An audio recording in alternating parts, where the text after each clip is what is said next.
Wheat stone bridge, इसकी जो derivation है वही असल में जो टॉपिक है यही टॉपिक है डेरिवेशन वाला, ठीक है।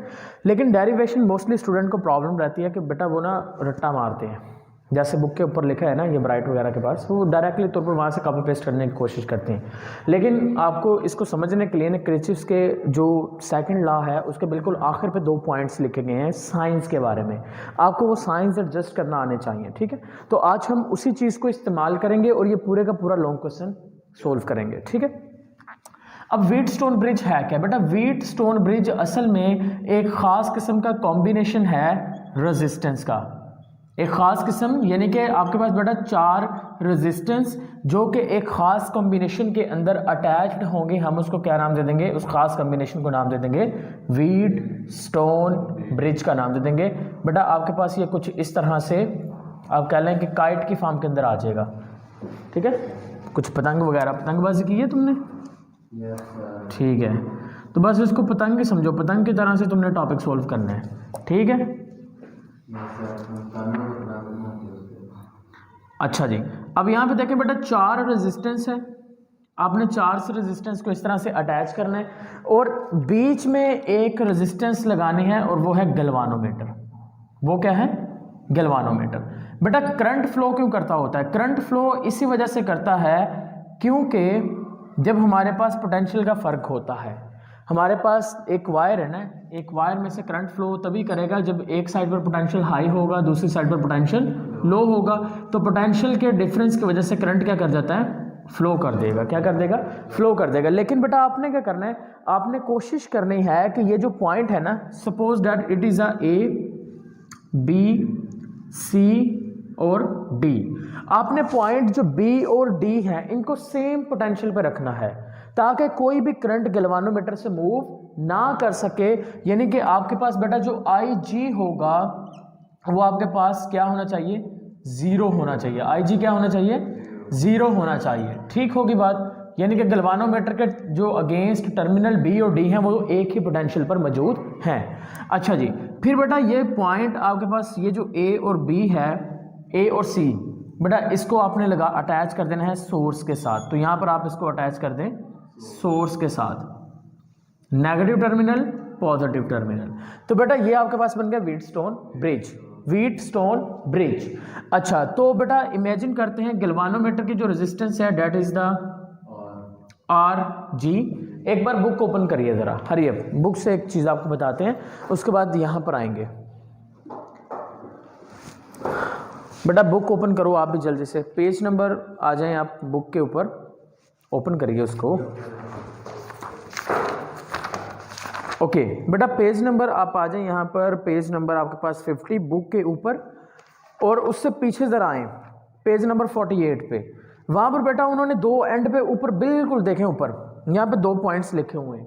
ये 2 पॉइंट में पहले आपको एक्सप्लेन करता हूँ ये 2 पॉइंट क्या कहते हैं। इधर देखिए, इन 2 पॉइंट का मतलब ये है कि बेटा अगर जो करंट है वो लो टर्मिनल पोटेंशियल से मूव करता है हाई टर्मिनल पोटेंशियल के जाने, तो साइन क्या आएगा? पॉजिटिव। ये चीजें याद रखनी है, sign positive. When current moves low to high, when current moves high to low, sign negative. When current and pathway in the same direction, ये मैं लिखता हूं करंट आई, ये आ गया पाथवे, दोनों एक ही डायरेक्शन में होंगे तो साइन क्या आएगा? नेगेटिव। जब करंट और पाथवे एक दूसरे के ऑपोजिट डायरेक्शन में होंगे साइन आएगा पॉजिटिव। ये 4 चीजें याद हो गई, यहाँ पर इन्हीं को इस्तेमाल करने, ये पूरी की पूरी डेरिवेशन जो है ना पेज नंबर 50 के ऊपर मौजूद है, इसको करने के लिए। समझ आ गया पॉइंट? ओके अब देखें, मैंने कहा कि हमने 4 रेजिस्टेंस लिए, ये गैल्वानोमीटर की रेजिस्टेंस आर जी, ये रेजिस्टेंस है R1, इस रेजिस्टर की रेजिस्टेंस है R2, इसकी है R3, इसकी है R4। हमने कहा था कि according to the Kirchhoff's law सबसे पहले सिलेक्ट करना होता है लूप को, तो लूप बनाते हैं जरा। लूप बेटा मैंने सिलेक्ट किया पहले ये वाला लूप, ये वाला बेटा मेरे पास आ गया ADBA, लूप मैंने सिलेक्ट कर लिया ADBA। फिर मैंने लूप सेलेक्ट किया DCBD, 2 लूप। तीसरा लूप बेटा बनता है हमारे पास, बाहर वाली साइड पर भी तो लूप बनता है ना, डी, देखें ए सी डी ए, ये देखें बाहर भी तो लूप बन रहा है ना ऐसे, ये देखें ए सी डी ए, तो मैंने बेटा तीसरा लूप ये सिलेक्ट कर लिया। अब मैंने यहां से करंट निकाला बैटरी से, आई क्या निकाला, आई करंट निकाला, ये करंट आई इधर आया, इधर आया, इधर ऐसे मूव कर रहा है बेटा। जो लूप वन है मेरे पास, that is the loop one, that is loop one. तो मैं कहता हूं कि बेटा ये जो करंट आई है, जब ये आया तो करंट आई जाहिर सी बात है इधर भी डिवाइड हो जाएगा, इधर भी जाएगा ना, इसमें से भी गुजरेगा, नीचे भी आएगा ऐसे। ये तीसरे लूप, ये लूप कौन सा आ गया, लूप टू, ये आ गया लूप थ्री। लूप वन में से करंट गुजरा, उसका नाम है आई वन, इसमें से आई टू, इसमें से आई थ्री, यानी कि आई वन इधर आया तो बेटा इसमें से फ्लो किया आई टू, जब ये आई टू इधर आया तो ये चेंज हो गया आई वन में, ठीक है। ये देखें आई टू, देखें ऐसे आ रहा है आई टू, ये लूप देखें जरा, आई टू ऐसे फ्लो करेगा, ऐसे आई टू ऐसे फ्लो करेगा, आई वन ऐसे फ्लो करेगा, ये आई वन ऐसे फ्लो करेगा, आई थ्री ऐसे फ्लो करेगा, ठीक है। तीनों करंट के फ्लो का पता चल गया, ठीक है। अब हम जरा लूप को देख के लिखते हैं। हमारे पास जो मेन सोल्व करने वाले लूप होंगे वो दो होंगे, तीसरा लूप जो होगा वो बेटा इन्हीं दोनों लूप के अंदर ही आएगा। देखना पहला लूप बेटा मुझे बताइए, डेफिनेशन वगैरह जो कुछ है बेटा बुक से कर ले, मेन पॉइंट में आपको बता रहा हूं। पहला पॉइंट, आई जी गैल्वानोमीटर से करंट पास नहीं होना चाहिए, बी और डी एट सेम पोटेंशियल पे होने चाहिए। लूप मेरे पास पहला कौन सा आ गया, A D B A, loop A D B A, okay. इस लूप में बेटा जितने भी रास्ते में चीजें आ रही हैं सारे के सारे रेजिस्टेंस, बैटरी, गैल्वानोमीटर सब कुछ बताते हैं। R3 में देखिए करंट देखें ऐसे मूव कर रहा है, करंट I1 आया ऐसे ऐसे मूव कर रहा है, I1 नीचे को जा रहा है, I1 नीचे को जा रहा है, और लूप भी किस तरफ है, लूप भी ऐसे है। I1 करंट और लूप की डायरेक्शन क्या है, सेम है, साइन क्या आएगा, नेगेटिव, तो पहले मैंने लगाया साइन नेगेटिव। अच्छा, उसके बाद करंट कौन सा फ्लो कर रहा है, करंट फ्लो कर रहा है I1, रेजिस्टेंस कितनी है R3, तो मैं क्या लिखूंगा माइनस I1 R3, कोई कंफ्यूजन, ठीक है। लेकिन अगर गौर से देखें तो लूप 3 में करंट I3 बाहर से ऐसे भी तो फ्लो कर रहे हैं ना, ये देखो बाहर, तो इसमें से I3 भी फ्लो कर रहा होगा। I3 ऊपर को जा रहा है, I3 लूप नीचे को, दोनों ऑपोजिट डायरेक्शन में, साइन क्या आएगा, पॉजिटिव। करंट कौन सा फ्लो किया, I3, रेजिस्टेंस R3, तो यहां पे लिख लूं I3 R3, आ गया, पता चल गया कहां से आया, ओके। करंट ऐसे आया, करंट I1, तो गैल्वानोमीटर की रेजिस्टेंस RG। अब करंट I1 ऊपर को फ्लो कर रहा है, दोनों सेम डायरेक्शन में है, लूप भी देखें ऊपर को है, ऐसे ऐसे है ना लूप बना हुआ, तो देखें लूप भी ऊपर को है, ये भी ऊपर को है, तो साइन क्या आएगा, नेगेटिव I1, रेजिस्टेंस क्या है गैल्वानोमीटर की RG। करंट I2 की बात करें तो बेटा करंट I2 देखें नीचे को फ्लो कर रहा है, I2 किधर फ्लो कर रहा है, तो करंट नीचे को, लूप ऊपर को, दोनों ऑपोजिट डायरेक्शन में, लूप ऊपर को करंट नीचे को, साइन आएगा प्लस। करंट कौन सा फ्लो कर रहा है, I2, नहीं बेटा लूप ये वाला देखो, ये लूप की बात कर रहे हैं, उधर की बात नहीं की हमने ये लूप देख रहे हैं, तो लूप ऊपर को है, करंट नीचे को है, पॉजिटिव I2, रेजिस्टेंस RG। आगे देखें यहां पर करंट इसमें सिर्फ I1 फ्लो कर रहा है, माइनस लगाऊंगा पॉजिटिव लगाऊं, देखिए करंट ऐसे जा रहा है, लूप भी ऐसे है, दोनों सेम डायरेक्शन में, साइन आएगा नेगेटिव। करंट I1 R1, सारा कंप्लीट हो गया सर्किट।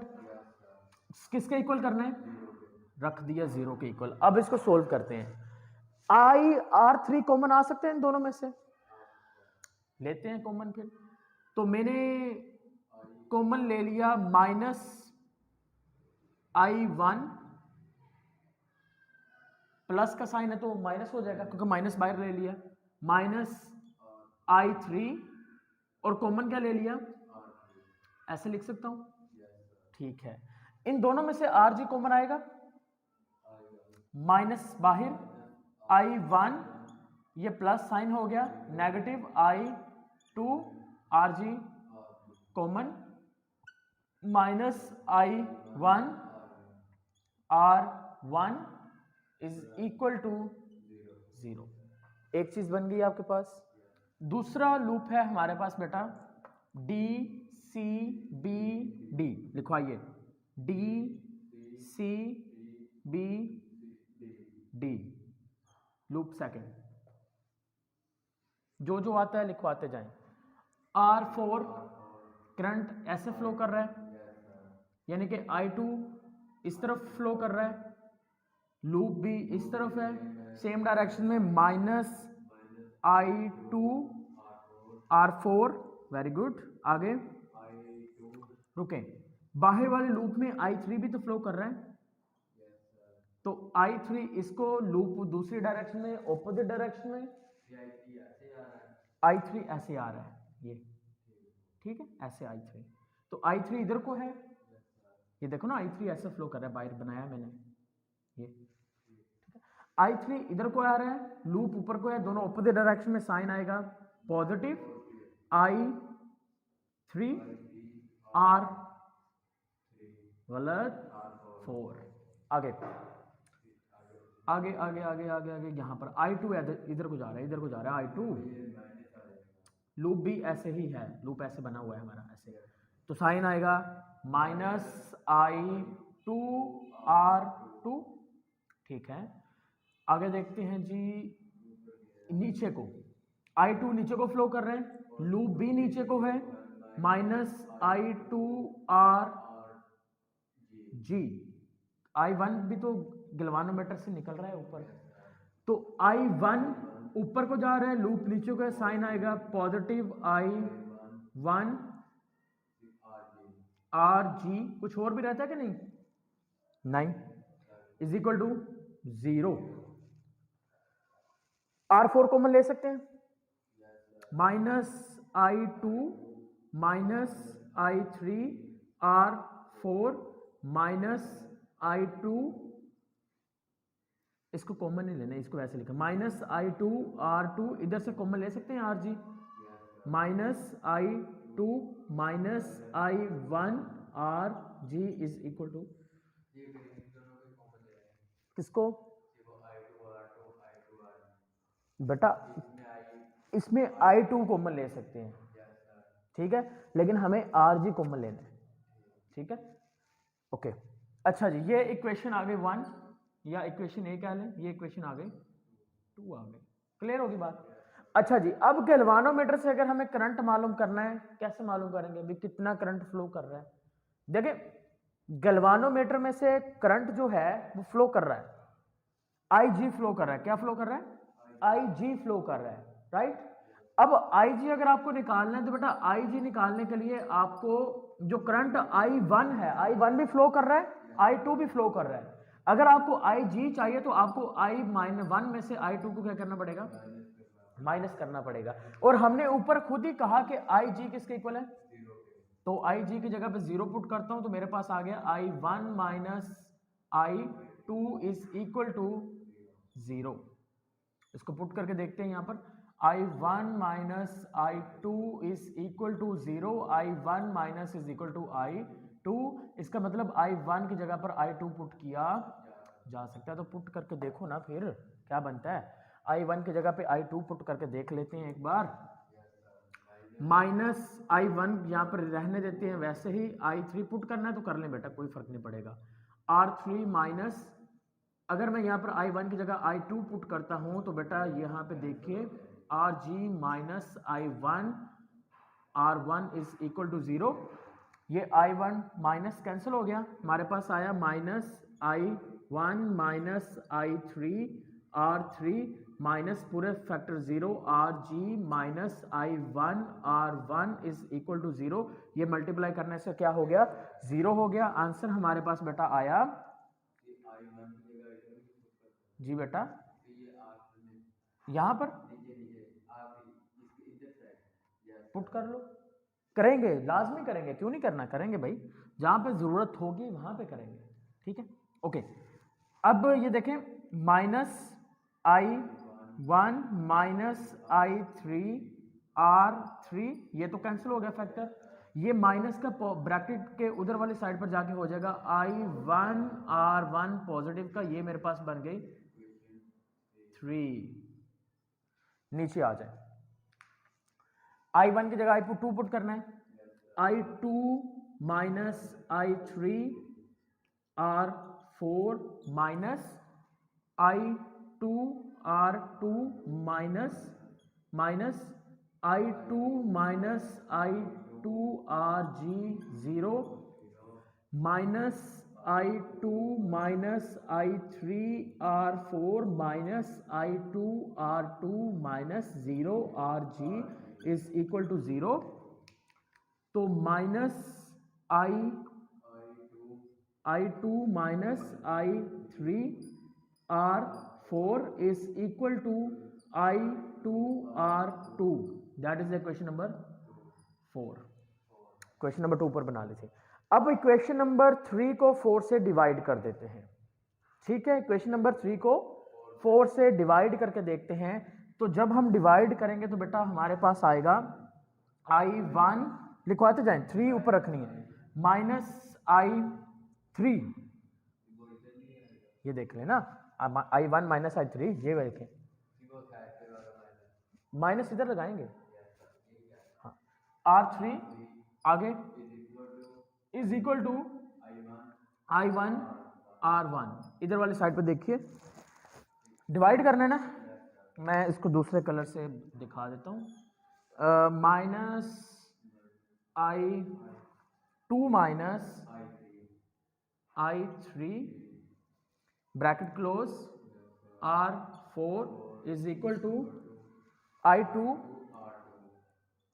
R2। अच्छा, क्या हम I1 की जगह पे I2 या I2 की जगह पर I1 पुट कर सकते हैं? पुट करके देखिए, फिर I1 की जगह पे I2 ही पुट कर दो, माइनस I2 माइनस I3, ये डिवाइडेड बाय ये वाले नीचे आ गए, माइनस I2 माइनस I3। बेटा हम पुट नहीं करेंगे क्योंकि हमें तो फैक्टर को कैंसिल करना है ना। अगर नीचे देखो दोनों फैक्टर सेम नहीं कर दिए मैंने, हाँ, तो हमें या तो इसकी जगह पे I2 पुट कर लें या I2 की जगह पे I1 पुट कर लें, फैक्टर सेम करके कैंसिल करने हैं, ठीक है। और ये नीचे वाला आ गया R4 is equal to I1 की जगह I2 पुट कर दें, I2 R1 divided by I2 R2। Okay, ये पूरा फैक्टर नीचे वाले से कैंसिल आउट हो गया, ये I2 से कैंसिल आउट हो गया, फिर क्या बचा, R3 over R4 is equal to R1 over R2 आगे बेटा, ये आपके पास आ गया गैल्वानोमीटर, और एक ऐसा गैल्वानोमीटर जिसमें व्हीटस्टोन ब्रिज, और एक ऐसा व्हीटस्टोन ब्रिज जिसमें गैल्वानोमीटर से IG करंट 0 के इक्वल होगा, उसको नाम दे देंगे बैलेंस्ड गैल्वानोमीटर। और यही वो गैल्वानोमीटर है जो आपकी बुक के अंदर डिस्कस किया गया है, और यही वो सारे डेरिवेशन है। यहां से कुछ पूछना है, बस इसकी डेफिनेशन और थोड़ी बहुत थ्योरी जो है वो यहाँ से देख लें, याद कर लें, बुक से थोड़ा बहुत देख लें डेरिवेशन। आपको अगर ये 4 चीज़ें और ये सर्किट समझ आ गया तो आप ऑटोमेटिकली बना लेंगे। क्लियर है?